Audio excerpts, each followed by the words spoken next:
Come on, guys.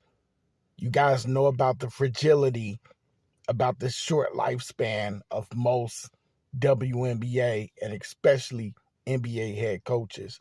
So for Phoenix Mercury to fire and let go of Vanessa Nygaard after a 2-10 start, when things don't go right, y'all know the saying, SHI flows downhill. And she got canned. And you know what?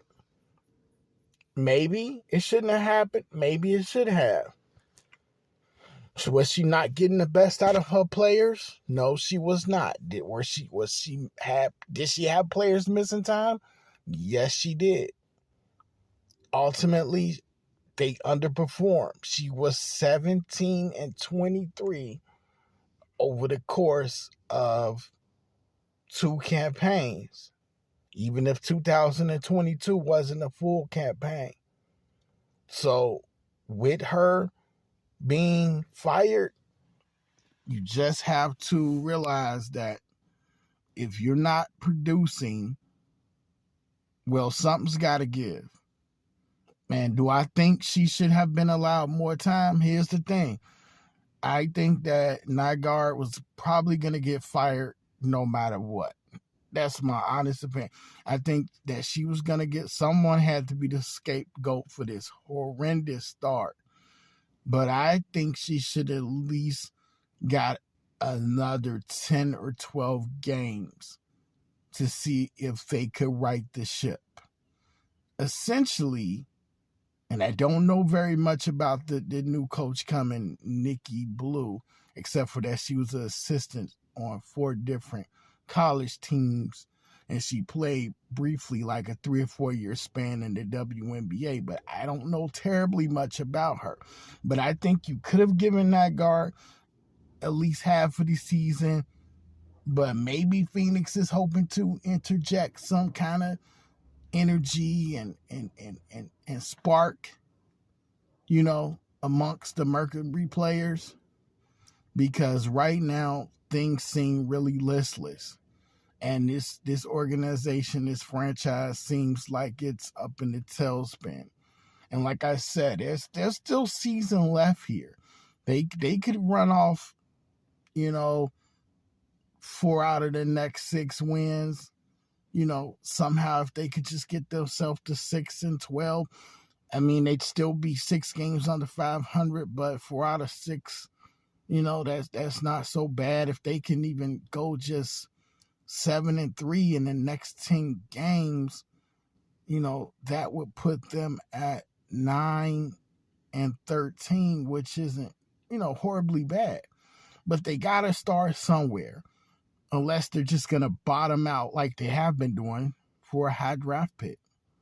And I'm a major fan of Caitlin Clark, and there's places I want her to go, and there's places I hope she doesn't go. And I don't know if she's gonna come out, but I'm a big fan of Haley Van Lith too. And I'm like, there's places I hope she doesn't go. I don't have any control over where these players may land, but I do know I'm not very high on hoping to see like any of my favorites land in Phoenix. Somebody's got to go to Phoenix, right? So you can't control that, but I just don't think they ought to be playing for a draft pick.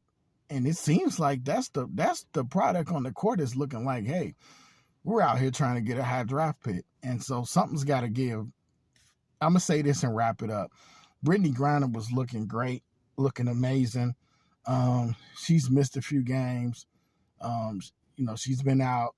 She says that she's hurt.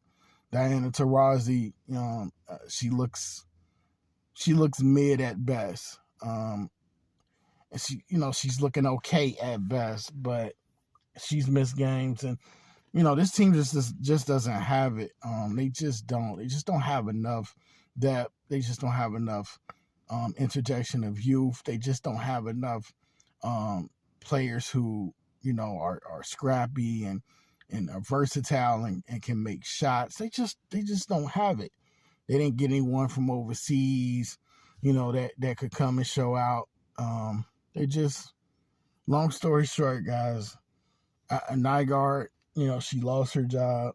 She just so happened to be the scapegoat, and it happens. Also they don't have Skylar Diggins Smith. They're just missing so much.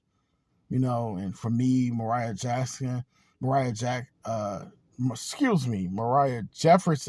has been underwhelming at times, and it's just Mariah Jefferson is not the replacement for Skylar Diggins. She's just not living up, and it's not happening. And Sophie Cunningham, for me, is really big ball inconsistency in my opinion, but she does play hard. I don't know, guys. I feel like it's 50-50. That's my take on it. I feel like it's 50-50.